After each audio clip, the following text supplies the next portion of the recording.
Hola, muy buenas tardes. Muchísimas gracias por su presencia.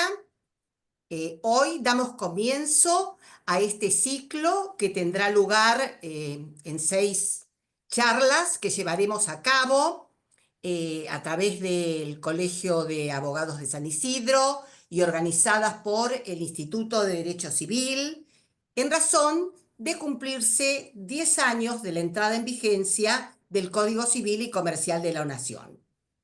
La idea es reflexionar cómo funcionó durante estos 10 años, cómo se viene aplicando, aciertos, desaciertos del código y en algunos casos, no necesariamente en esta charla, sino en las que seguiremos llevando adelante, analizar jurisprudencia destacable. Como les dije, estas charlas serán 6, las realizaremos una cada mes y la idea es que cada una de estas charlas tenga la presencia de cada uno de los libros del Código Civil y Comercial. Es por eso que en esta oportunidad lo haremos sobre el libro 1 y el tema a destacar es personas humanas, capacidad y derecho a la salud. Hecha esta pequeña introducción, quería comentarles cómo nos vamos a organizar. Ustedes podrán hacer todas las preguntas que quieran, pero una vez que los disertantes hayan finalizado sus exposiciones. Para eso vamos a habilitar el chat. Las mismas se harán a través de la vía chat. En esta oportunidad contamos con la presencia de 2 destacadísimos juristas que tienen que ver precisamente con los temas relacionados con el libro 1, que son la doctora Sandra Bierza y el doctor Luis Daniel Crovi.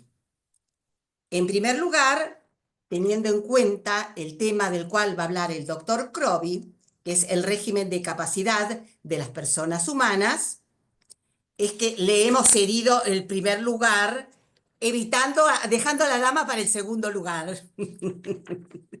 Cuestión mala de Brevemente, porque han sido muy austeros con su currículum, ambos disertantes, voy a contar el del doctor Crovi.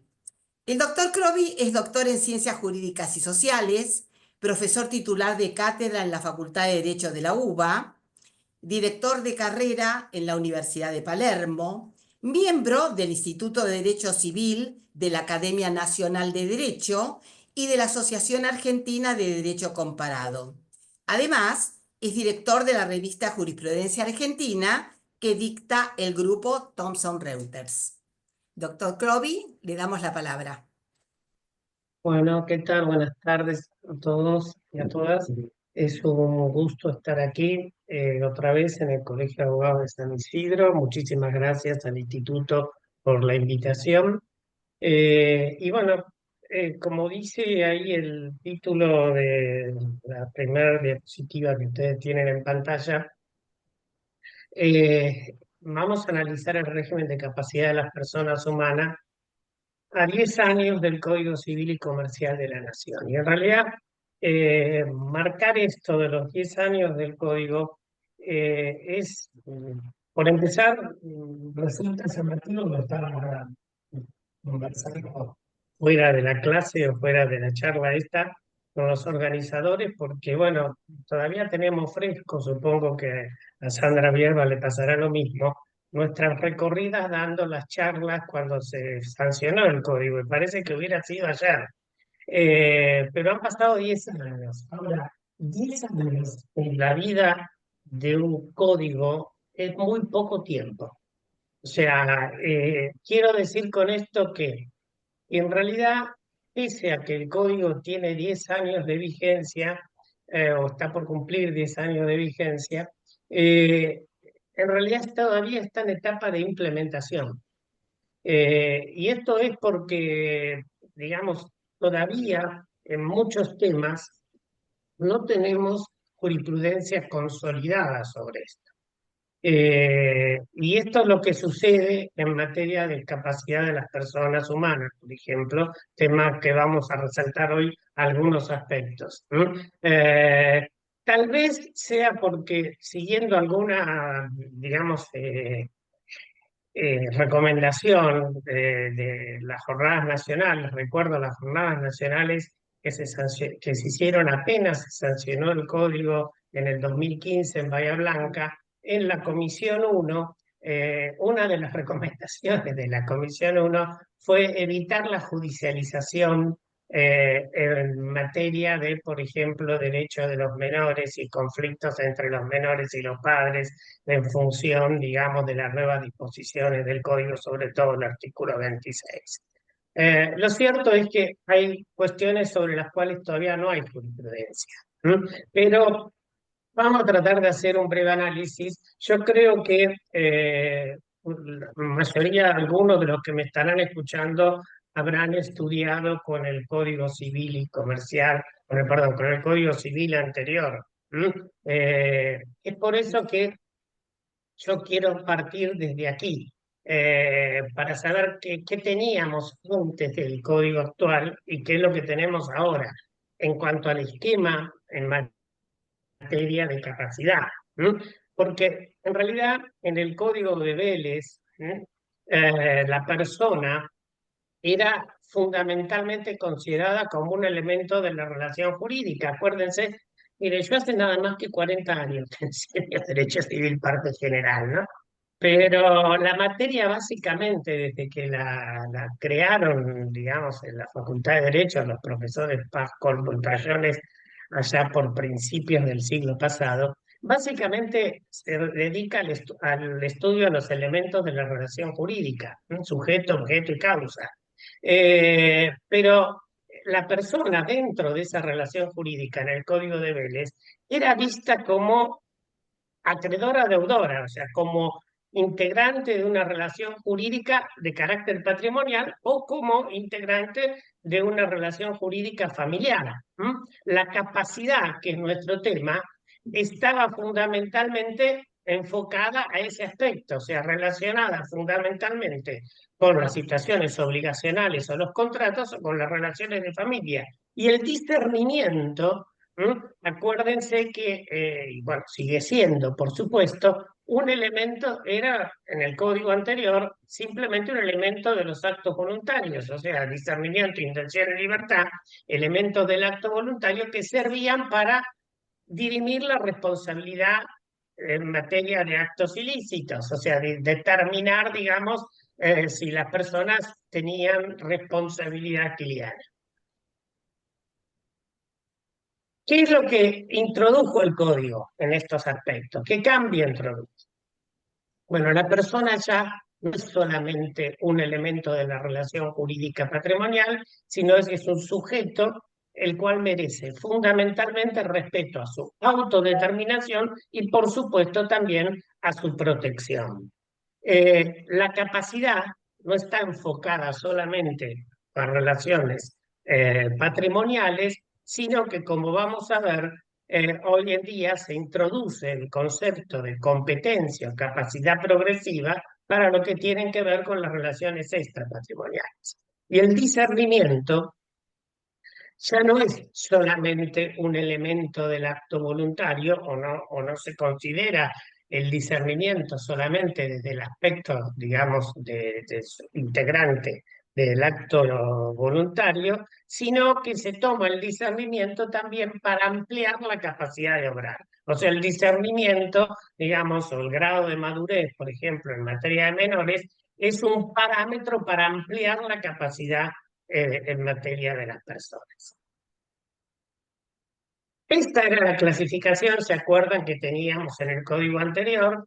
Todo era mucho más sencillo desde el punto de vista, las clasificaciones eran rígidas, o sea, había incapaces de derecho, que estaban, las incapacidades de derecho estaban, digamos, enumeradas en el código, digamos, como supuestos especiales, ¿se acuerdan las incapacidades, por ejemplo, para contratar de 1160? Y después estaban los incapaces de hecho, absolutos o relativos, y este era el sistema que en los artículos 54 y 55 tenía el Código Civil anterior. ¿Qué es lo que tenemos ahora? Bueno, ahora el sistema es un poco más flexible. porque, bueno, por supuesto que también tenemos las incapacidades de derecho, ¿no? O sea, la capacidad de derecho y su contrapartida, la incapacidad en el artículo 22. En cuanto a los incapaces, ya no se habla de incapaces de hecho, sino de incapaces de ejercicio.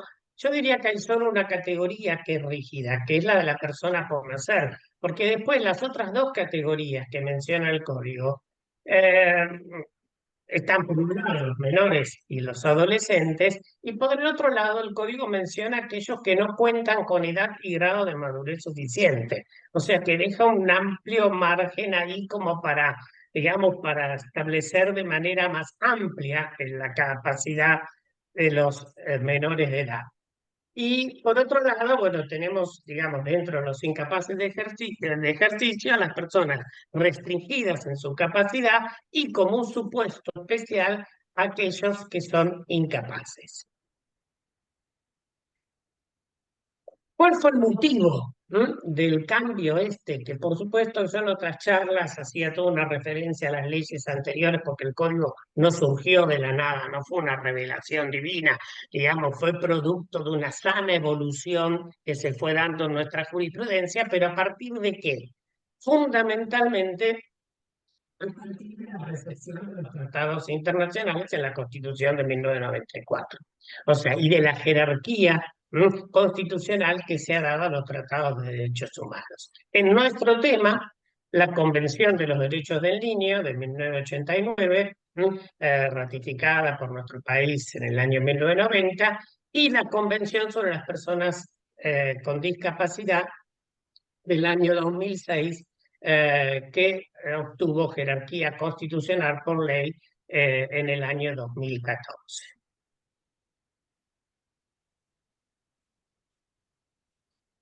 El tema comenzó aquí, ¿no?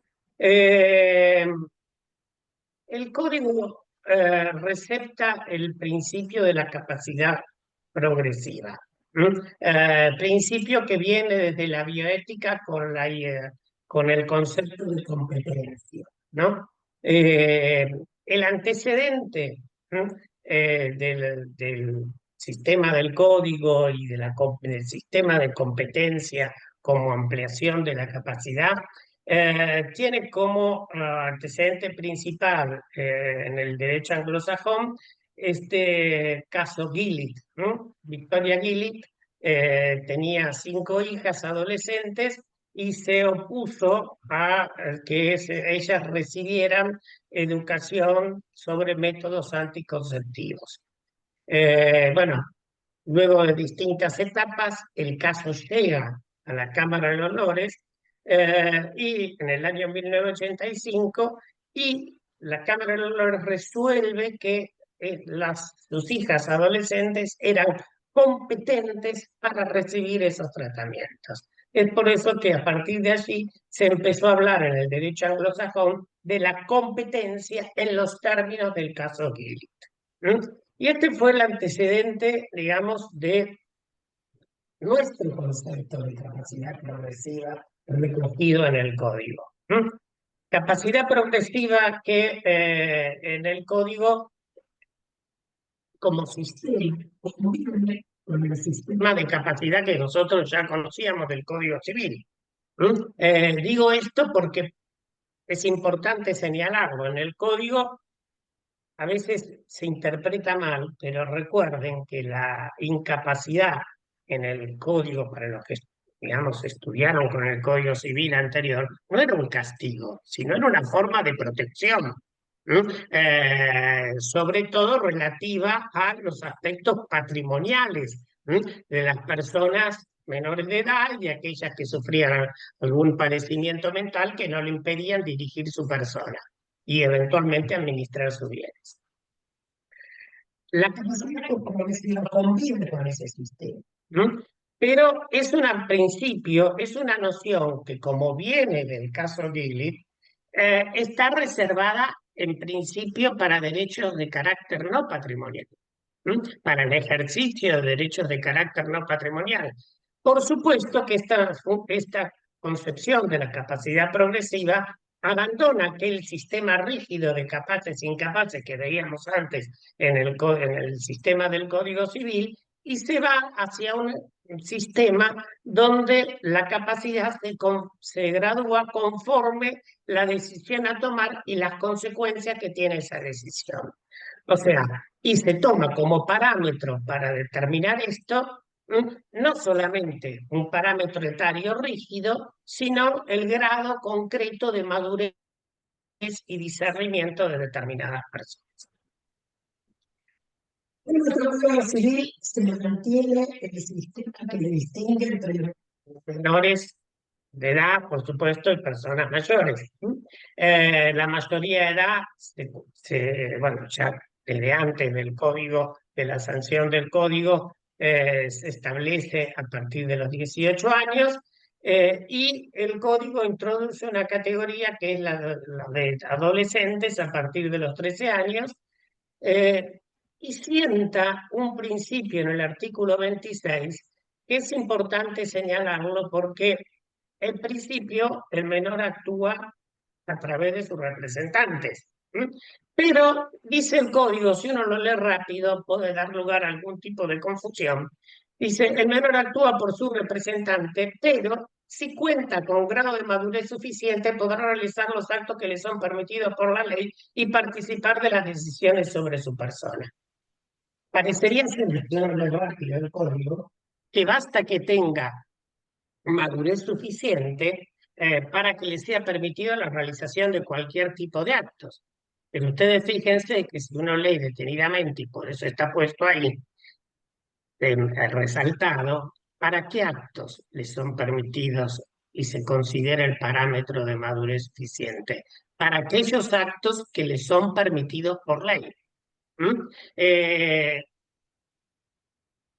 Y dentro de los actos que son permitidos por ley están aquellos que tienen que ver con el cuidado de la salud. Nosotros ya teníamos desde antes de la sanción del Código Civil y que convive hoy con, digamos, con la regulación del Código, la Ley de los Derechos del Paciente, donde los niños, niñas y adolescentes tenían derecho a intervenir en las decisiones relativas a su salud, sobre la aplicación de terapia y procedimientos biológicos que involucran la vida, su salud, pero evidentemente esta ley, digamos, le daba derecho a intervenir en las decisiones a los fines de la toma de la decisión conjuntamente con sus representantes legales. ¿Qué pasa ahora? El código hace, como ustedes saben, una distinción en materia de tratamientos médicos en el artículo 26. Y distinguiendo entre los menores entre 13 y 16 años y los menores de 16 años hasta los 18. Y el código dice aquí que se presume, pongo se presume porque evidentemente es una presunción esta que podría ser desvirtuada por prueba en contrario, que el menor puede decidir sobre tratamientos médicos, y aquí tratamientos lo marco porque en realidad toda, toda esta elaboración del código en materia de autonomía progresiva para el cuidado de la salud de los menores tiene una relación que hasta ahora no ha generado demasiados conflictos, pero que evidentemente no es muy clara. ¿Por qué? Porque dice que el menor puede decidir sobre tratamientos, y tratamientos en realidad son un conjunto de actos médicos. Con lo cual parecería ser que el menor de 13 a 16, adolescente, puede decidir sobre un tratamiento, por ejemplo, colocarse brackets, pero no podría decidir sobre un acto único, que sería la extracción de una muela. Pero aparte dice que podría decidir en la medida que no sean invasivos. Y ahí tenemos otro problema, ¿qué se considera invasivo? Y sobre esto hay muchísima discusión. Para algunos invasivos es aquellos tratamientos que son cruentos, para otros, digamos, invasivos son aquellos que impliquen un grave peligro para la salud, inclusive alguna disposición del Ministerio de Salud interpretando, digamos, la ley de interrupción voluntaria del embarazo, así lo dispuso. Pero lo cierto es que invasivo desde el punto de vista médico, en cuanto a tratamiento, es aquello que penetra en el cuerpo humano, que traspasa el cuerpo humano. Con lo cual, sacarse la muela al menor parecería ser que no puede. Pero aparte, dice que no tienen que comprometer su estado de salud ni provocar un riesgo grave en su vida o su integridad física. Y de lo contrario, o sea, si son invasivos, comprometen el estado de salud, provocan un riesgo grave, dice que se requiere la asistencia del progenitor. Yo pongo ahí tutor porque el código no habla ni de tutor ni de guardador, pero se supone que tendrían que estar involucrados. Y que en caso de discusión, digamos, o que de desaveniencia entre el menor y su progenitor, tutor o guardador, debe decidir el juez en base a la opinión médica conforme al interés superior del menor. ¿Mm? Y la verdad que gracias a Dios, como dije hasta hace un rato, hasta ahora no se ha judicializado mucho estos temas, ¿m?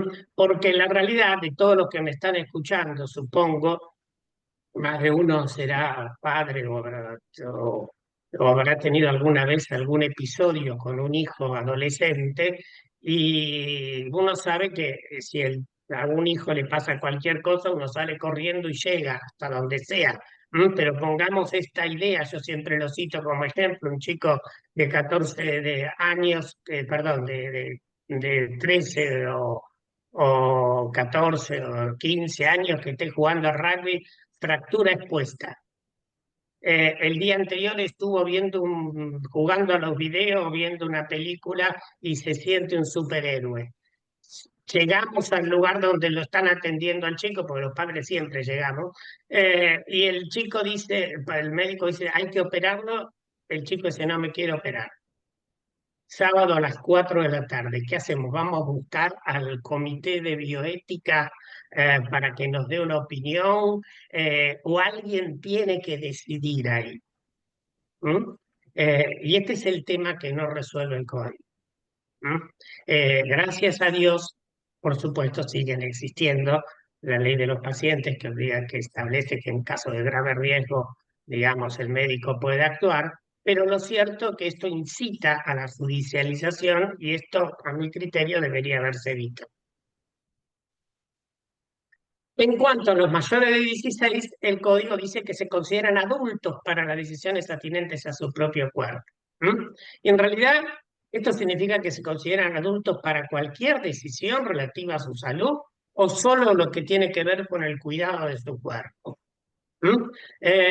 Porque lo cierto es que aun cuando el código diga esto, y sobre esto también hay bastante discusión, hay varias leyes que prohíben al menor de 16 años realizar cuestiones relativas a su cuerpo. Por ejemplo, la ley de donación de órganos, que tiene que tener más de 18, o la ley 26.130 en cuanto a la ligadura de trompas, o la ley de reproducción asistida, ¿no? Que requiere en principio, bueno, digamos, la mayoría de edad, la readecuación de género, ahí hay todo un tema de las directivas anticipadas, lo que dispone el código en el artículo 60, todo lo que tiene que ver con el destino del cadáver, para lo cual se requiere mayoría de edad.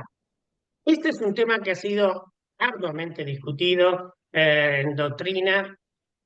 Yo cito ahí, porque este tema fue tratado en el 2015, en la jornada 2015, y ha sido vuelto a tratar hace poco, y con Sandra compartimos, Sandra Vierba, la excelente profesora que ustedes tendrán después, compartimos la mesa de autoridades en esta comisión, la parte general, y ustedes fíjense que aquí dentro de las conclusiones de las jornadas, creo que fue conclusión por mayoría, con alguna disidencia, creo que Sandra estaba en disidencia en esto, o se abstuvo. Precisamente la jornada dice que la frase definida por el cuidado del propio cuerpo debe interpretarse en sintonía con la idea de preservar y mantener la salud. Es decir, la frase habilita a decidir en forma autónoma respecto a aquellos actos médicos circunscritos a la protección del cuerpo y a la prevención de enfermedades. O sea, no a cualquier cosa con relación al cuerpo. Y lo mismo, la propia comisión también de la Jornada de Derecho Civil del año pasado dijeron que las personas menores de edad y las personas incapaces no cuentan con capacidad para otorgar, entre otras cosas, por ejemplo, las directivas médicas anticipadas que prevé el artículo 60 del Código Civil y el artículo 11 de la Ley de los Derechos del Paciente. Con lo cual, ahí hay toda una discusión entre si el Código ha derogado algunas disposiciones o no las ha derogado. Por principio general, digamos, ley general no deroga ley especial en la medida en que no sea totalmente incompatible. Y esto es lo que la mayoría viene por lo menos tratando de sostener, o por lo menos yo participo de esa idea. ¿Cómo se ha aplicado esto? Fíjense acá que evidentemente, pese a lo que yo vengo diciendo, evidentemente hay distintas posiciones. Cito un fallo de Castelli, un juzgado del Chaco, de Juan José Castelli en el Chaco, la petición de un adolescente para rectificar el género, pese a la posición de su progenitora, de su madre, fue autorizado por el juzgado, reconociendo evidentemente la idea esta de su capacidad progresiva. Eh, los fallos, ustedes yo se los suministran a los organizadores y ustedes los tienen en texto completo. Al margen de estos supuestos de capacidades progresivas, el código en su articulado menciona otras capacidades progresivas, por ejemplo, en materia de, como vimos antes, el artículo 26 habla de los derechos sobre su persona, y en esto tiene que ver todo lo que tiene que ver con los derechos personalísimos, o sea, con el estándar de edad y grado de madurez suficiente, los menores deben opinar sobre, por ejemplo, todo lo que tiene que ver con la difusión de su imagen, su integridad corporal. Esto es muy importante a nivel de la práctica de los abogados hoy en día, porque los que somos abogados, por ejemplo, de instituciones educativas o lo que fuera, antes para hacer un video institucional solamente se requería la conformidad de los padres. Hoy, digamos, si el menor tiene, digamos, por lo menos discernimiento para entender lo que es un acto lícito, deberías pedírsele también la conformidad del menor. También, por ejemplo, con edad y grado de madurez suficiente, el menor puede agregarse el apellido del otro cónyuge o mantener el que está usando, artículo 64. Debe prestar el consentimiento para ser adoptado si tiene más de 10 años, y los hermanos del futuro adoptante también deben ser consultados. Y en materia de ejercicio de la responsabilidad parental, los adolescentes tienen que prestar su conformidad para el ingreso a comunidades religiosas, Fuerzas Armadas, seguridad, y también para el cambio de residencia permanente en el extranjero y para la salida del país. Así que bueno, todos estos son supuestos donde evidentemente se ejercen otros aspectos relativos a la capacidad progresiva. En cuanto a la capacidad contractual, bueno, el código también regula la capacidad contractual. En principio acá en general, como dije, conviven ambos regímenes, el de la capacidad progresiva con el sistema, digamos, tradicional de capacidad. En principio, los menores son representados por su padre, pero hay supuestos donde el código habilita a determinados actos patrimoniales. Como lo hacía el código anterior, el adolescente puede ser representante o mandatario. El mayor de 16 años tiene que prestar la conformidad para los contratos que celebren sus padres para aprender o prestar algún oficio. Si ejerce algún oficio, se encuentra autorizado para hacer todos los contratos relativos a relativos a ese oficio. Y Aquí el código, en el artículo 684, soluciona un tema de vieja data que todos estudiábamos cuando veíamos los libros de parte general o de contratos, que eran los contratos de escasa cuantía. O sea, si los menores de edad podían celebrar en nuestra época, el ejemplo clásico era que el menor iba a comprar un libro o comprar una golosina. Y Borda decía, no por ser, digamos, contratos de escasa cuantía son menos importantes, pero el código hoy deja claro de que el menor puede celebrar contratos de escasa cuantía y todos los menores hoy celebran contratos de escasa cuantía desde todo tipo de vista, no solamente del que acabo de mencionar yo, sino, por ejemplo, comprarse jueguitos para la computadora o lo que fuera. ¿Mm? Eh, Cito para que vean cómo se distingue acá los aspectos patrimoniales de los aspectos no patrimoniales. Un fallo de la Sala B, más o menos bastante reciente, con la sanción del código, se trataba de una chica de 17 años que había sido habido junto con su madre una sesión fotográfica para sacarse fotos para una revista para adultos. ¿M?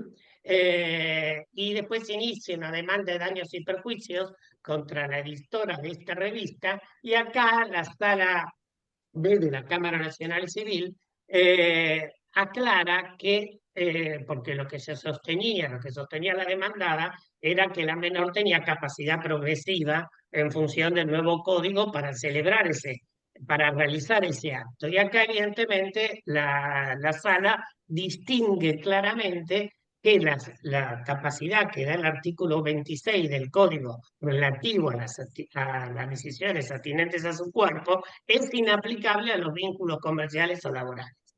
¿Mm? Esto distingue bien un ámbito del otro. Y cito acá otro fallo del año 22,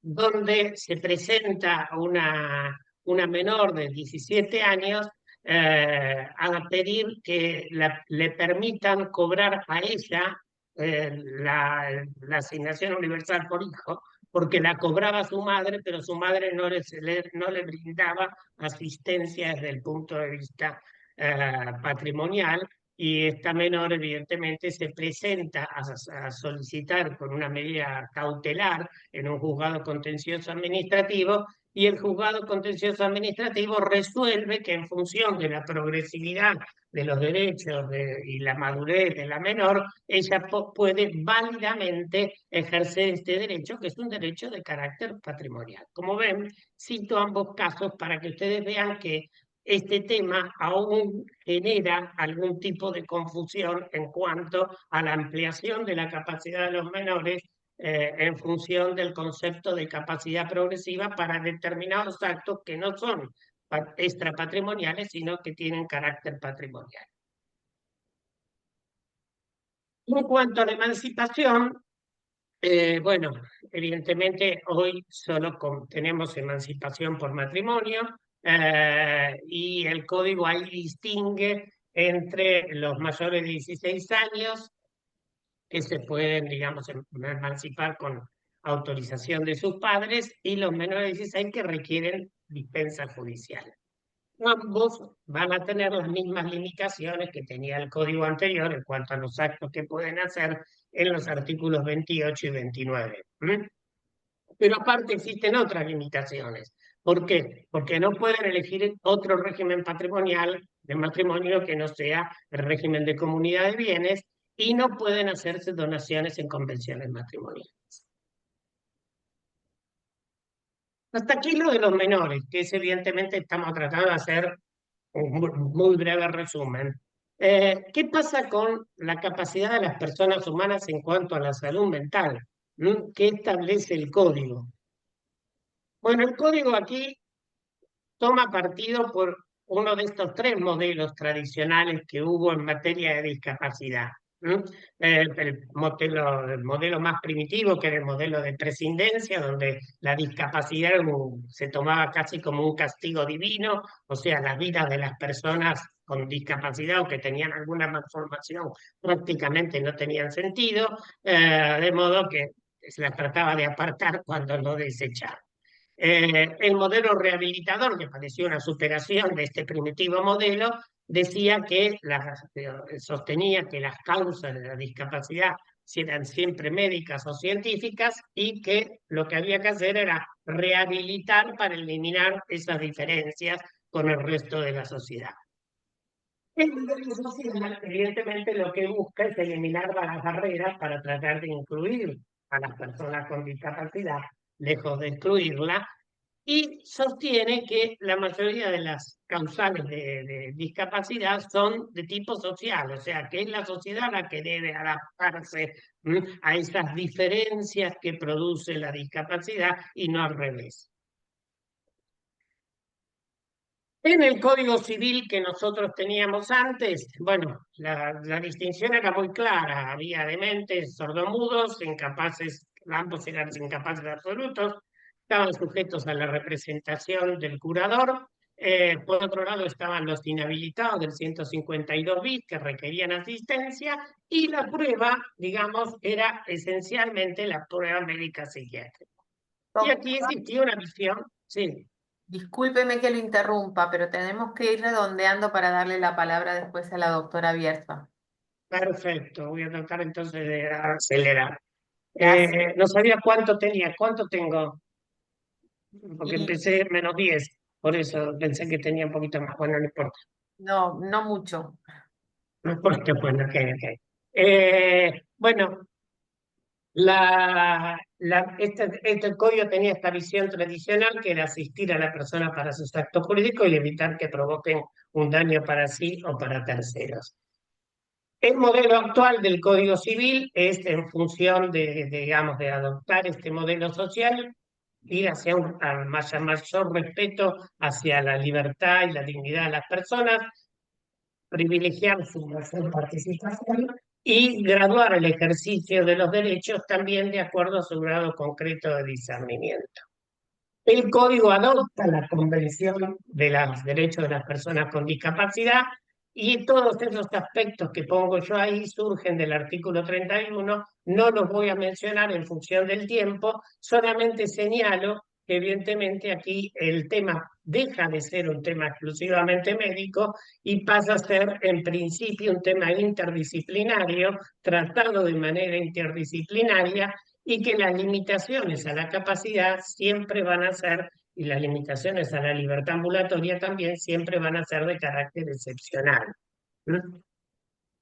El código convive con la ley 26.652 en materia de salud mental. La ley de salud mental complementa el código, y la ley de salud mental, que provocó un cambio muy importante en su momento, establece principios muy importantes que están marcados ahí abajo, y uno de ellos es uno que me cuesta siempre deletrear, que es la desmanicomialización, que es evidentemente la idea de ir de desterrar, digamos, los institutos de salud mental de manera exclusiva, lo cual es una buena iniciativa, pero que realmente no, digamos, en nuestro país no se ha podido lograr, y que cuando se ha intentado ha tenido algunos resultados adversos fatales, como una persona a la cual la internaron en un hospital común y se fue hasta el 10.º piso, se tiró y se mató, porque hay supuestos donde evidentemente la única forma de proteger a las personas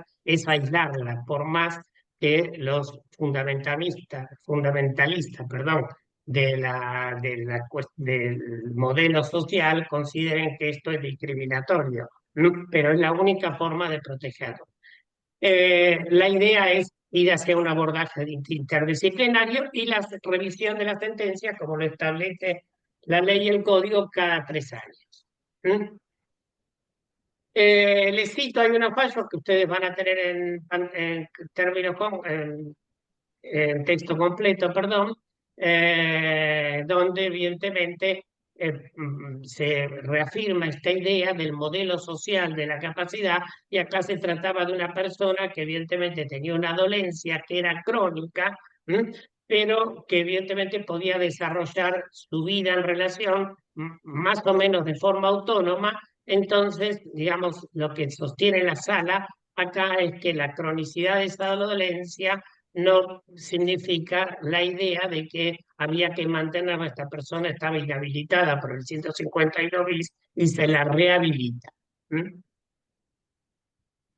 En cuanto al principio general, siempre va a ser la restricción de la capacidad, o sea, y los parámetros para restringirla son estas: una alteración mental permanente con suficiente gravedad. Se la restringe para determinados actos y se les nombra apoyos con el sentido amplio que hoy tiene el sistema de apoyos. La restricción al fallo de la sala H debe ser, digamos, la medida necesaria y apropiada. Hay mucha discusión, hubo mucha discusión, aprovecho que estamos cerca de algunas elecciones, sobre el derecho a voto, digamos, porque el Código Nacional Electoral impide el voto a aquellas personas que sean dementes declarados. Esto no se modificó, y la Corte viene diciendo que evidentemente hay que distinguir en cada supuesto en especial si el ejercicio del sufragio le es permitido con relación a la restricción de capacidad. En este caso, como ustedes ven, no le fue permitido.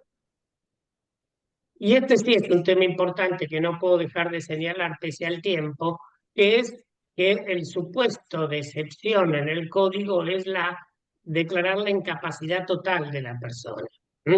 Y yo pongo esto ahí, el artículo 32, contrapuesto con el artículo 10 de la Convención de los Derechos de la Persona con Discapacidad, porque se ha discutido desde la sanción del código si este artículo es anticonvencional, por ende anticonstitucional, en función de que el artículo 12 de la Convención dice que no se puede restringir, o sea, no se puede desconocer la capacidad jurídica. Sin embargo, hay supuestos donde no hay otra alternativa que declarar la incapacidad cuando las personas no pueden interactuar de ninguna manera con su entorno, ni manifestar su voluntad, ni cualquier sistema de apoyo resulta ineficaz. Los ejemplos más sencillos que tenemos, los tenemos digamos, hace poco, por ejemplo, el caso de Sergio Denis, o el caso de Cerati, donde evidentemente, digamos, en esos supuestos no hay apoyo que sirva, pero sin llegar a esos supuestos tan extremos, ustedes fíjense de que hay supuestos donde, por ejemplo, como este fallo, se tiene por acreditado que la persona sufría una deficiencia mental muy grave y que evidentemente no podía interactuar de ninguna manera, y se le decreta la restricción total de la capacidad. El código mantiene el sistema de los inhabilitados quedan solamente para los pródigos, y acá el foco de protección no es la persona misma, sino la familia, y acá no se requiere ya una pérdida importante del patrimonio, sino la mera exposición a la pérdida del patrimonio. Y la restricción que dice ahí a los actos de disposición entre vivos y los que disponga la sentencia. Por último, señalo que en materia de protección de la vulnerabilidad, nuestro país, digamos, ha adherido a la Convención Interamericana de los Derechos Humanos de las Personas Mayores, y esto evidentemente hoy tiene jerarquía constitucional y tiende a tener una mirada mayor hacia los adultos mayores. O sea, aquellas personas, yo no conozco ninguna, empezando por mí, que tengan más de 60 años, a los cuales se los considera adultos mayores y se les reconoce todos este tipo de derechos. Rápido. Conclusiones.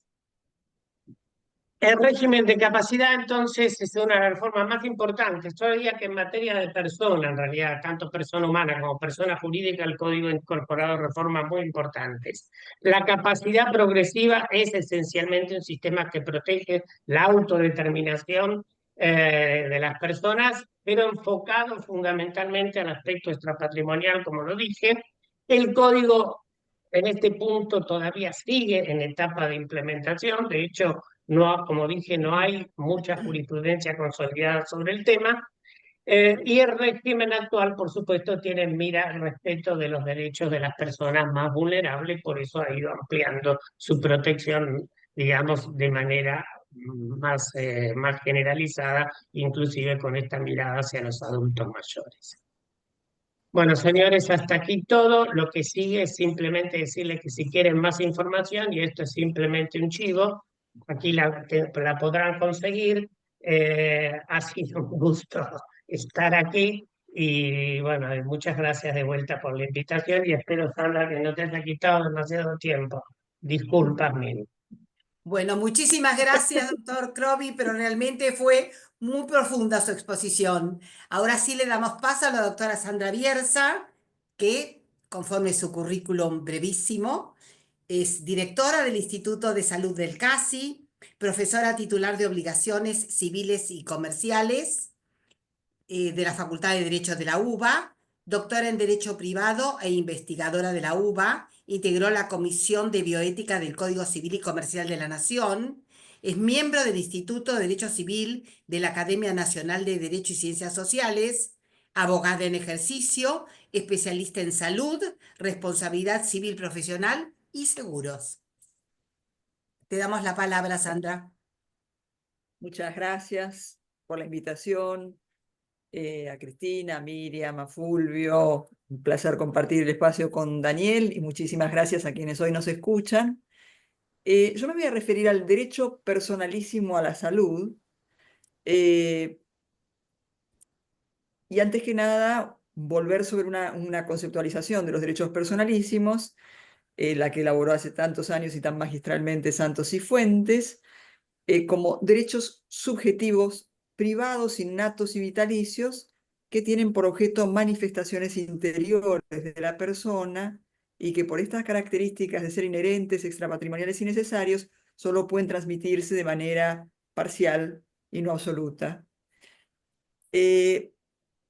Unos derechos que tienen antecedentes legales en las fuentes fundamentales del derecho constitucional argentino, tratados, convenciones internacionales, pero en lo que concierne a este encuentro que nos vincula hoy, también se encuentran presentes en la Ley de Ejercicio de la Medicina, que es una norma del año 1967 aún vigente y relevante, la Ley 1732, en la Ley de Derechos del Paciente y en la Ley de Salud Mental, entre tantas otras disposiciones sobre salud que conforman el profuso esquema o normativo que rige esta materia.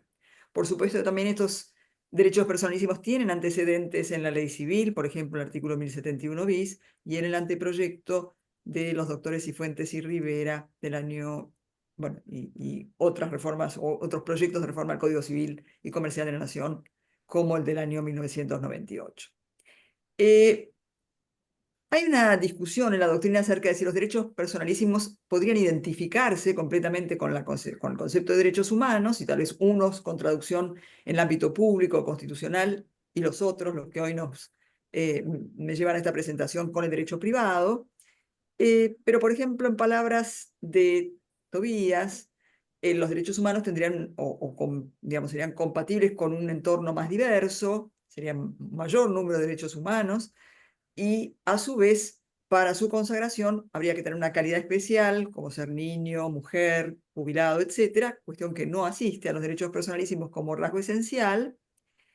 En cambio, como dije, algunos directamente identifican ambas categorías, aunque, insisto, una se traduzca en un ámbito y otra en otro. Una aclaración inicial, esencial, en parte ya la hizo Daniel, es que la verdad que la jurisprudencia específica sobre derechos personalísimos posterior al año 2015 tal vez no la tenemos suficientemente extendida en la actualidad, porque muchos de los casos, sean paros de salud, sean casos de responsabilidad por daños, especialmente en el ámbito médico u otros, muchos de los casos posteriores al 1 de agosto del año 2015 se siguen resolviendo en base al Código de Vélez-Sarsfield. Entonces, el enfoque que voy a dar hoy tal vez tiene mucho que ver con las disposiciones consagradas de derechos personalísimos en el Código Civil y Comercial, pero la jurisprudencia a la cual voy a hacer referencia tal vez solo en algunos casos se refiere a jurisprudencia posterior al código que tome explícitamente sus normas para hacer una reflexión nueva sobre lo existente. Y por otra parte, la otra aclaración que es preciso hacer es que el derecho a la salud no aparece como un derecho personalísimo específico, aunque podríamos decir que en todos los derechos personalísimos consagrados hay una relación íntima con el derecho a la salud, hasta el punto en que, por ejemplo, el derecho a la autonomía de voluntad y la autonomía presente en el consentimiento informado hace esencialmente al derecho a la salud. El derecho a la imagen tiene una consagración en el derecho a la salud, y así sucesivamente con los demás derechos personalísimos consagrados en el Código Armonizado. En cuanto a la salud, una disposición de algunos tratados internacionales y que es muy recogida por la jurisprudencia argentina en cuanto a la lectura que se hace de este derecho humano y también personalísimo, es que todas las personas tienen derecho al más alto nivel posible de salud física y mental, y que los países tienen la obligación legal de formular y aplicar las leyes en consecuencia. Temo que el uso que le venimos dando en la Argentina tal vez no sea más o no sea el que podamos considerar socialmente valioso por excelencia, porque la consagración individual de este derecho al máximo nivel de salud, en definitiva, genera una idea de total protección, en muchos casos, a personas individuales que son quienes tienen acceso a la justicia. En ciertos países que tienen tal vez una salud a la cual muchos le tenemos admiración por un funcionamiento integral y general, digamos, con aplicación de altos estándares, pero para toda la comunidad, el valor que se prioriza justamente es la equidad en la distribución y no tanto el nivel o el acceso al máximo nivel de salud a título individual. La primera norma que consagra el Código Civil y Comercial de la Nación, o mejor dicho, la más específica relativa a lo que vamos a ver ahora, es que la disponibilidad de los derechos personalísimos es relativa. Es decir, no hay posibilidad de disponibilidad absoluta, pero tampoco estamos ante una postura radical en la cual en ningún caso se va a poder disponer de estos derechos personalísimos. Y en materia de salud, por ejemplo, hay dos precedentes de mucho interés donde podemos ver cómo se traduce prácticamente esta limitación en la disponibilidad de los derechos personalísimos, que es el precedente DMA de la Corte Suprema de Justicia de la Nación, muy conocido por tal vez muchos de ustedes, muchos y muchas, que tuvo que ver con el caso de una persona en estado vegetativo persistente, a cuyo respecto existía una disputa entre las familiares cercanas, hermanas y el Servicio de Salud y otros referentes con respecto al retiro de medios extraordinarios de salud. Fue dictado poco tiempo antes de la entrada en vigencia del código. ¿Y por qué lo menciono en este momento? Porque lo que se dijo aquí es que los parientes no decidían en lugar del paciente, sino testimoniando sobre su voluntad.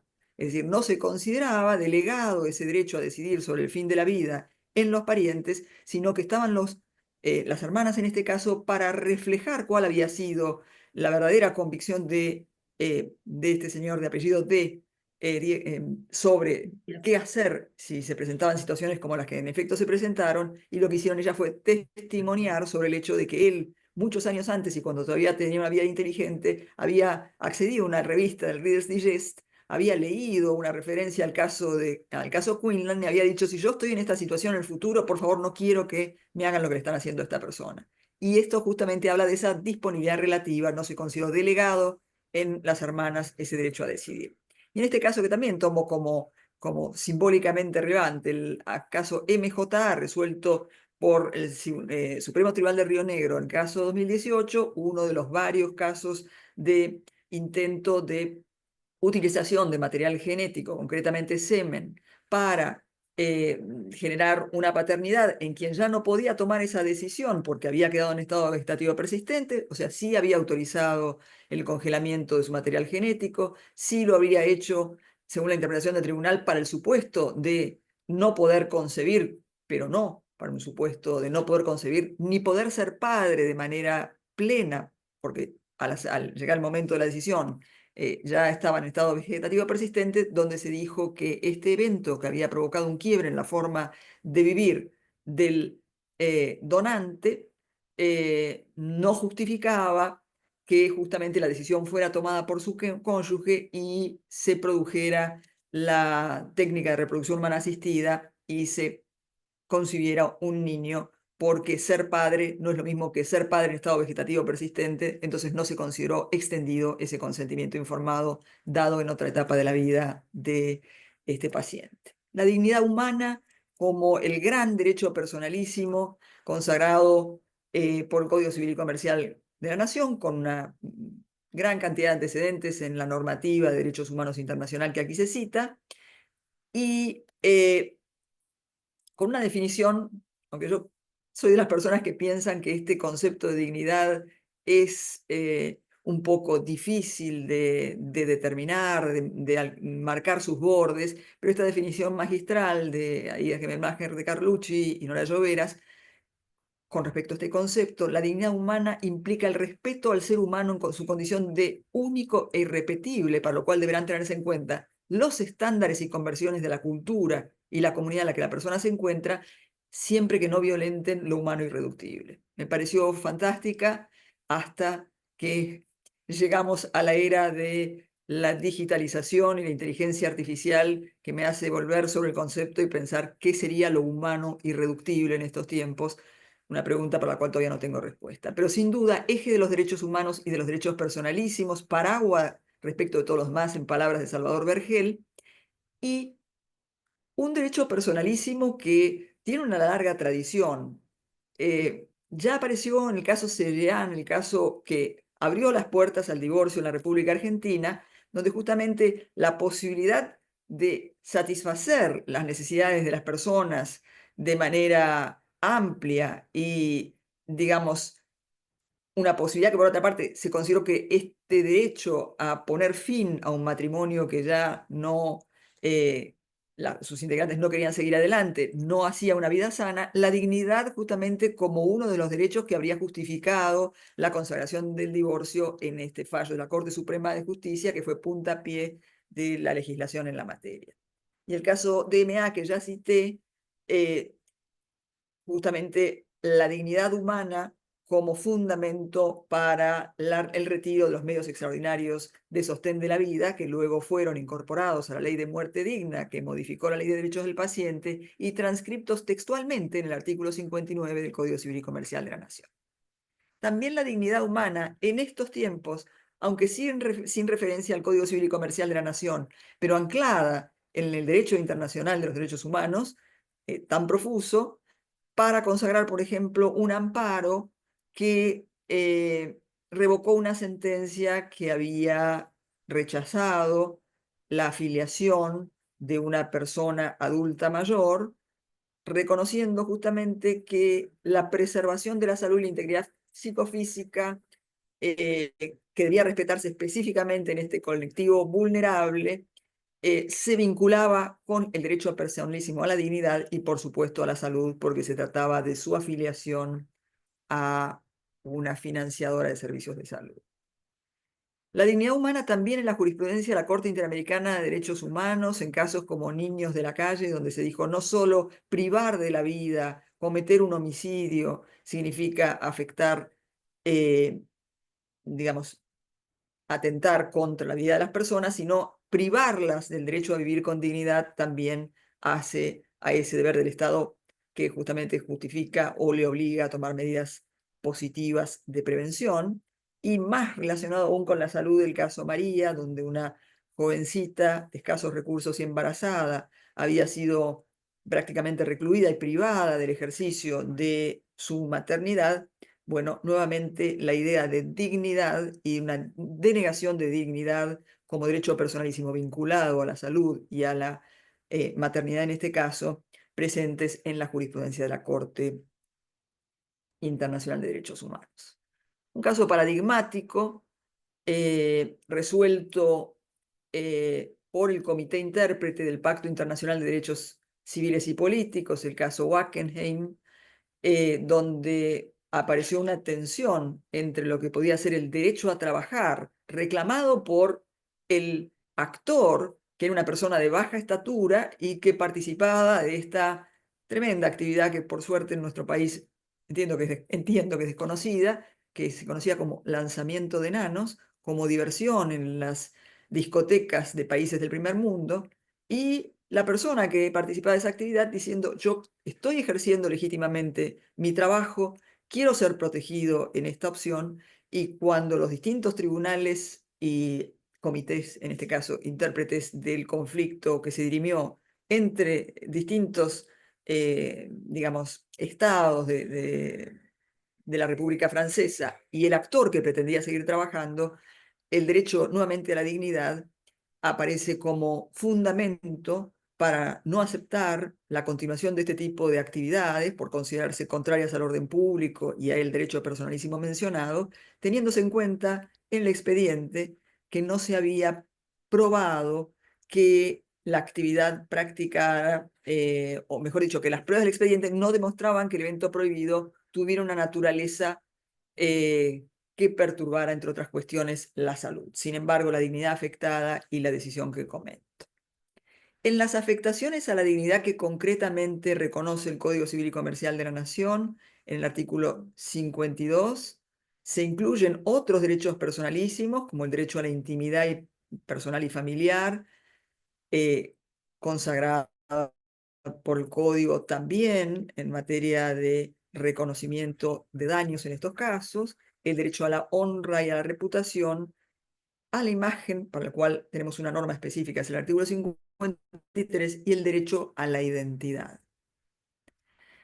Tiempos donde la discrepancia era valorada por nuestro sistema político y social, en los cuales, sin embargo, no teníamos un derecho a la intimidad claramente consagrado en la ley, y justamente la publicación de la imagen del reconocido político Ricardo Balbín en una instancia de afectación grave de su salud en sus momentos finales de vida, llevó a un precedente señero de la Corte Suprema de Justicia de la Nación, el conocido fallo Ponseti y Balbín con Editorial Atlántida, donde se reconoció una protección fuerte a la privacidad y a la intimidad, con fundamento en el artículo 19 de la Constitución Nacional, y una protección especial para la salud física y mental, en lo que luego terminaría siendo un reconocimiento más explícito a la intimidad en nuestra ley.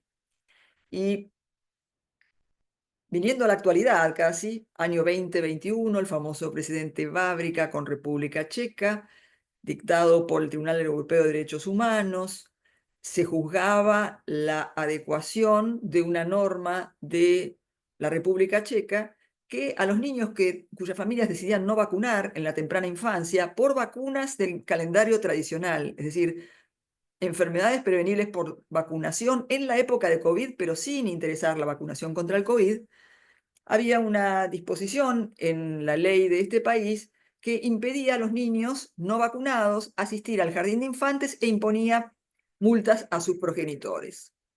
Luego podían ir a la primaria, pero estas eran las sanciones. Y luego un planteo efectuado por distintos padres y madres de familia que consideraban que esta política sanitaria checa era contraria al artículo 8 de la Convención Europea sobre Derechos Humanos, se pronunció por primera vez el tribunal en el caso de enfermedades prevenibles por vacunación de los calendarios oficiales, diciendo lo siguiente, que es muy interesante, que la política pública de vacunación obligatoria, porque en Europa hay distintas políticas en esta materia, implicaba una intervención médica involuntaria que suponía una transgresión o una interferencia del derecho a la vida privada y familiar muy cercano al derecho a la intimidad nuestro, pero que sin embargo tal intervención se encontraba justificada y era razonable y proporcionada a la finalidad de vacunar a la población contra enfermedades que suponían un riesgo serio para la salud, y que esto entraba dentro del margen de apreciación de los estados y por lo tanto no afectaba o no se consideraba, digamos, legítimo el reclamo de las familias, o mejor dicho, sí se consideraba legítima esa legislación local. El derecho a la identidad, también como parte de los derechos personalísimos, que no tienen una disposición especial, pero que sí pueden encontrarse subsumidos en la protección genérica que estamos analizando. El precedente de la Corte también, Gualtieri Runone de Prieto, y distintos casos donde se pedía, donde se reclamaba en un proceso penal por apropiación de menores durante el proceso militar del año 1976 a 83, y donde había una negativa también fundada en una cuestión de salud, lo que significaba una intervención de extracción compulsiva de sangre, y aquí la decisión mayoritaria del tribunal, la decisión o una de las decisiones tributarias, en el sentido de que una intrusión mínima en el cuerpo de la víctima, realizada por personal médico y en condiciones de asepsia e higiene, significaba una inexistencia, o daba lugar a una inexistencia, una verdadera razón de salud que impidiera la práctica de este tipo de procedimientos. Esto en la decisión de la minoría, pero el vínculo entre la cuestión de la identidad y la salud en el caso de extracciones compulsivas de sangre. Y aquí un fallo reciente del mes pasado, también sobre derecho a la identidad y, en este caso, extracción de material genético y su inclusión, si se quiere, en registros de datos genéticos y el cuestionamiento acerca de lo que esto podía significar, y un tribunal criminal de alzada sosteniendo que el registro de personas en fuentes, o mejor dicho, la inclusión del registro, la inclusión de personas y de datos sobre determinadas personas en registros genéticos no era muy distinta de otras tantas, y que no merecían objeciones constitucionales, como por ejemplo registros de impresiones digitales u otros, y que la invasión que provoca este tipo de registro en la esfera de intimidad es proporcionada a la finalidad preventiva de justamente conocer información sobre personas que podrían cometer delitos o contribuir con la investigación de delitos en un futuro, para ser más concretos.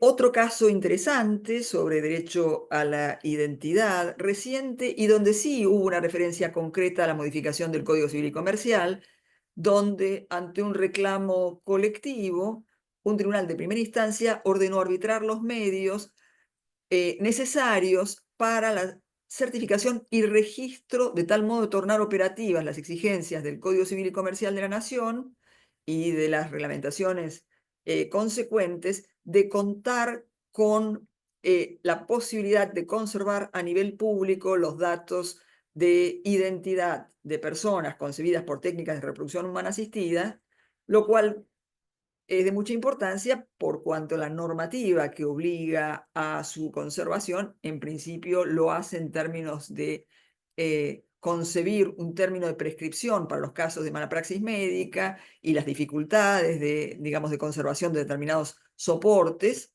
Es decir, las historias clínicas en esencia se deben conservar por 10 años, de acuerdo a la legislación específica, y esto podría significar un problema para las personas que en el futuro quieran conocer su identidad. Entonces, la necesidad de arbitrar los medios necesarios para que sean los registros públicos los que conserven esta información sobre identidad, más allá de aquella que puedan hacer las instituciones de salud.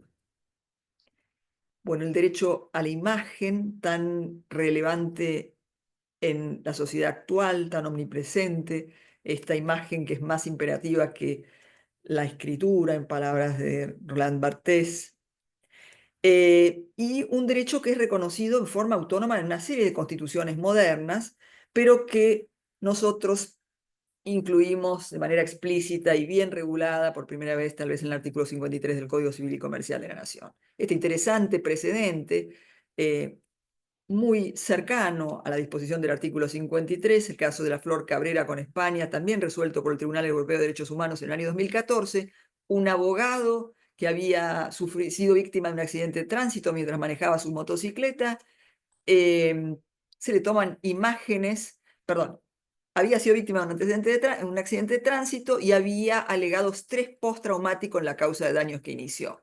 Pero la compañía de seguros que protegía al conductor y o propietario del vehículo demandados lo había ubicado en la vía pública manejando una moto cuando él decía no poder manejar vehículos por una cuestión de estrés postraumático. ¿Por qué es interesante en términos de derecho personalísimo a la imagen? Porque lo que resolvió el Tribunal Europeo de Derechos Humanos fue que el amparo efectivo del derecho a la imagen requiere consentimiento del interesado desde el momento de su captura, como lo hace nuestro artículo 53, aclara que también su conservación requiere consentimiento y su disposición. ¿Y por qué requiere amparo desde el momento de la toma de la imagen, y porque si no, un derecho personalísimo o humano a la imagen sería plenamente disponible en la medida que no sea transferido o dispuesto o comercializado. Y esa no es la idea. Como es un derecho personalísimo, requiere protección desde su captura, aunque de hecho al final de esta decisión del tribunal se dijo que de todos modos se aceptaba la toma o la grabación de imágenes, en este caso en particular, porque solamente había sido realizada con la intención de contribuir de manera legítima al debate judicial. En nuestro medio, la ley 11723 en realidad protegió la propiedad intelectual y el retrato fotográfico, el derecho, el Código Civil y Comercial, perdón, el Código Civil con su reforma, el artículo 1071 bis, una protección más genérica, pero es muy clara la protección que tenemos en el artículo 53, que aquí está transcripto textualmente, y algunas reflexiones a su respecto. Por supuesto que el artículo 53 deja una serie de zonas grises. Por ejemplo, estaría habilitado el almacenamiento, porque sí lo protege específicamente la Convención Europea de Derechos Humanos. Nada dice nuestro artículo 53, a mi criterio sin duda queda cubierto. ¿Cuál es el impacto del fin de lucro? No trascendente. Hay protección, aunque no exista full fin de lucro en la disposición de la fotografía. ¿Cuáles son los alcances del interés científico, cultural o educacional?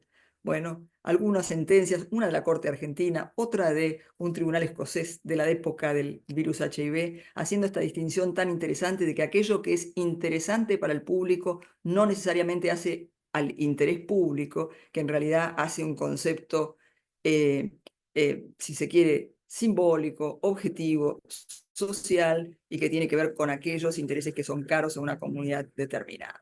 Estos, entre otros, de los aspectos que constituyen zonas grises, y empiezo a avanzar un poquito más rápido porque seguramente el tiempo se va agotando. Una sentencia interesante de una persona que es filmada justamente ante un episodio que afectó su salud en un canal televisivo, se la graba y luego se pasa o se difunde al aire, haciendo hincapié en un cuadro psiquiátrico que tenía, y esto se considera que justamente afecta sus derechos personalísimos al honor, a la intimidad y a la imagen, y nuevamente este vínculo tan concreto entre los derechos personalísimos y la salud humana. Un aspecto interesante siempre a tener en cuenta en estos tiempos es que a pesar de estas protecciones tan estrictas, interesantes, específicas que tenemos en la ley para los actos que generalmente se suceden en el mundo de carne y hueso, cotidianamente estamos cediendo todo nuestro universo de información personal y de imágenes al hacer el clic para formar parte de alguna plataforma digital donde todos estos derechos no están regulados de la misma manera. Bueno, y voy a avanzar un poquito más rápido para mencionar derecho a la vida, sí, consagrado como derecho personalísimo, y fundamentalmente este interés de la protección de la vida y su sentido en términos de excepción al efecto vinculante de los contratos, en la medida en que en caso de deportes de alto riesgo o de trabajos riesgosos, como por ejemplo fábricas de explosivos o dobles de riesgo, y también cabría pensar en el caso de gestación por sustitución, pero este derecho a la vida que no podría ser exigido en ciertas circunstancias como derecho personalísimo que impacta en otras materias de la normativa civil.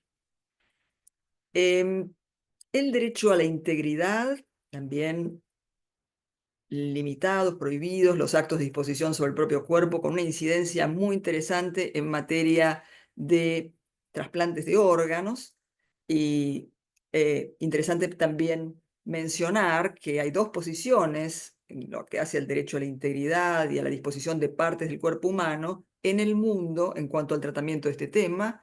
El enfoque propietarista, fundamentalmente asociado a la filosofía anglosajona, por lo cual había una posibilidad de disposición de las partes del cuerpo humano de manera similar a la disposición sobre las cosas en general previstas en la ley, y el enfoque personalísimo propio del derecho europeo y del derecho latinoamericano, donde justamente existirían limitaciones muy concretas como las que surgen de nuestro Código Civil y Comercial de la Nación. El derecho a la integridad, como decía, íntimamente vinculado con el trasplante de órganos, un sistema argentino, a mi gusto, extraordinario en materia de trasplantes entre vivos, con limitaciones entre parentesco que han evitado que en la Argentina digamos, el temor por la extracción o ablación ilícita de órganos por donación a un tercero esté más en el imaginario a que sea una realidad, y esto justamente porque está prohibida la donación cuando no existe vínculos de parentesco, con las ampliaciones, por supuesto, posibles cuando existen circunstancias extraordinarias y se hace un planteo judicial, es decir, prohibición a nivel administrativo, pero por ejemplo en el caso de Sandra Mianovich, una comprobación judicial de que existía un principio de solidaridad, falta de remuneración, un sentido altruista y por supuesto la aceptación a pesar de no respetarse ese límite de parentesco. Derecho a la autonomía, consentimiento informado, una figura absoluta e íntimamente relacionada con la salud, consagrada en el artículo 59 del Código Civil y Comercial de la Nación y 58 para la investigación en actos médicos, y con un impacto en otras materias y en otras profesiones, en la abogacía, por ejemplo, la obligación de obtener el consentimiento informado. Bueno, también una descripción muy interesante en la normativa internacional, por ejemplo, Declaración de Bioética y Derechos Humanos de la UNESCO. Toda intervención médica preventiva, diagnóstico, terapéutica requiere de consentimiento informado, y aquí la transcripción del artículo 59 del Código Civil y Comercial de la Nación, incluyéndose las disposiciones específicas de muerte digna y una cantidad de cuestiones interesantes adicionales, aspectos críticos del consentimiento informado a nivel histórico, el qué y cuánto debe informarse, porque la medicina socializada actual no da tiempo para informar todos los riesgos y todas las cuestiones que podríamos llegar a querer si tuviera otras características, pero naturaleza y características del procedimiento, beneficios esperados, riesgos más graves y frecuentes y alternativas terapéuticas, con algunos adicionales que incluyó el artículo 59, este como uno de los aspectos críticos.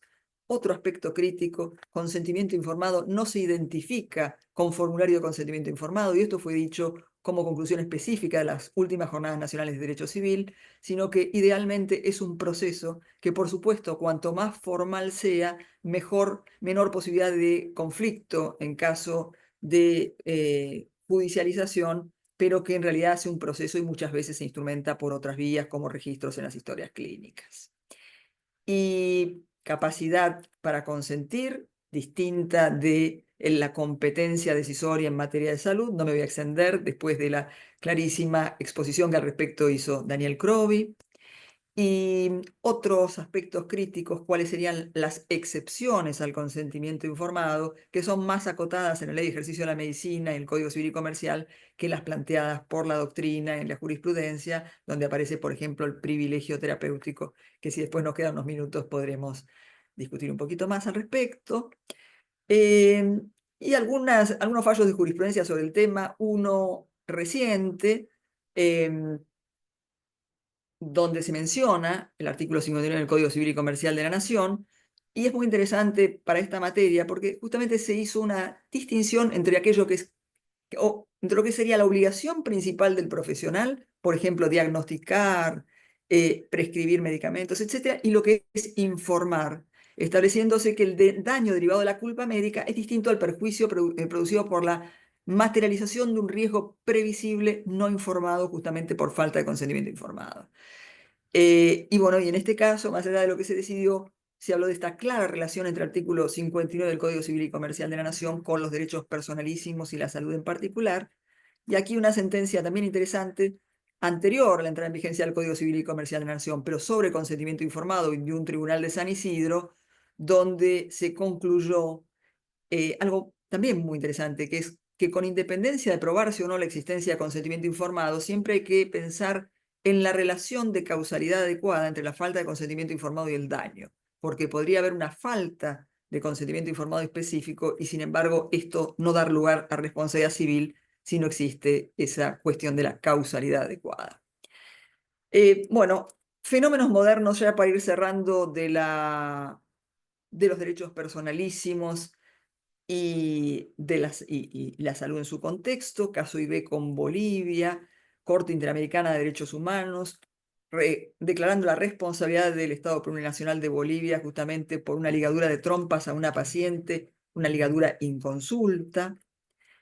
La idea de la voluntad procreacional consagrada en el Código Civil y Comercial y cómo este consentimiento informado con tanta trascendencia y tradición en materia de salud pasa a tener un sentido específico para el derecho de familia y para la determinación y para el derecho a la identidad.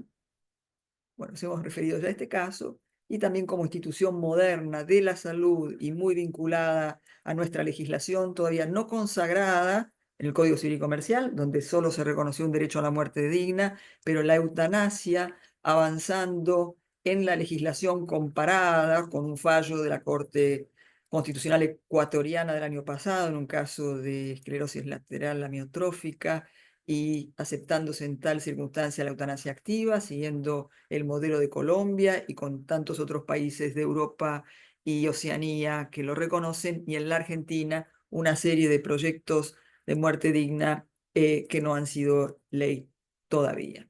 Una reflexión final sobre la digitalización de la salud y algunos fenómenos que vienen dándose en la realidad, como el que se llama se debe llamar cibercondría, la hipocondría, perdón, basada en información que consultamos de Internet y siendo legos y que tal vez no nos permite discernir bien si estamos ante situaciones graves o no, y el efecto nocebo, que es esta justamente desconfianza o cuestionamiento del saber profesional tan dañino justamente en base a las herramientas que tomamos de Internet, quienes somos legos.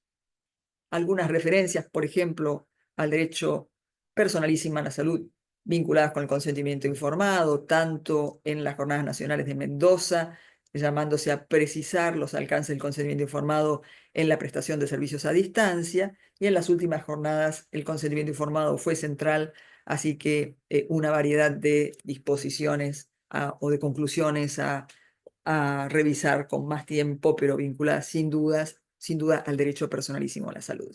Como conclusiones finales o algunas reflexiones, mejor dicho, vemos una amplia consagración de derechos personalísimos en la ley vigente, que, insisto, no consagra específicamente un derecho personalísimo a la salud, pero podríamos decir que todos ellos tienen un vínculo íntimo con esta materia, un interés social continuado en esta materia, que tiene tanta centralidad en tiempos actuales. Vélez Arfield no trató este tema y hoy en día todos, de algún modo, tenemos información, nos enteramos de las últimas novedades médicas, y el derecho a la salud hace a un valor esencial en la sociedad de estos tiempos, y una digitalización extendida que nos exige una mirada renovada, incluso sobre las disposiciones del Código Civil y Comercial en materia de derechos personalísimos. Muchas gracias.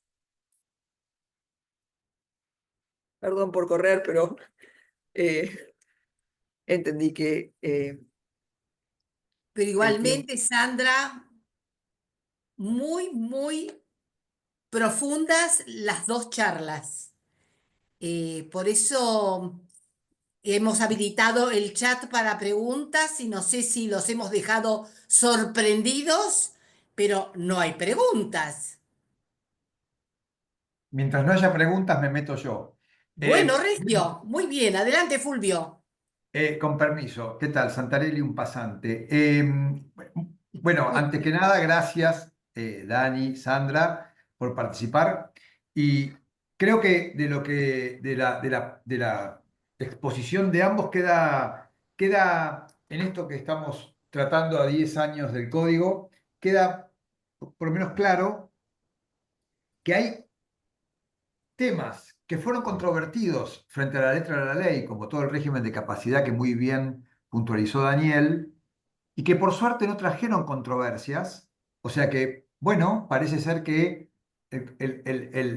pudo funcionar el sistema con controversias muy fundadas, por cierto, temas muy discutibles, pero que, bueno, terminó saliendo del paso. Tal vez haya algo para trabajar o poner más atención o foco en todo lo que es salud mental y fundamentalmente distintas alternativas de la salud mental relativa con adicciones y demás. Creo que ahí hay un punto que todavía queda pendiente o algunos niveles de insatisfacción en la gente que tiene que pasar por esas penurias.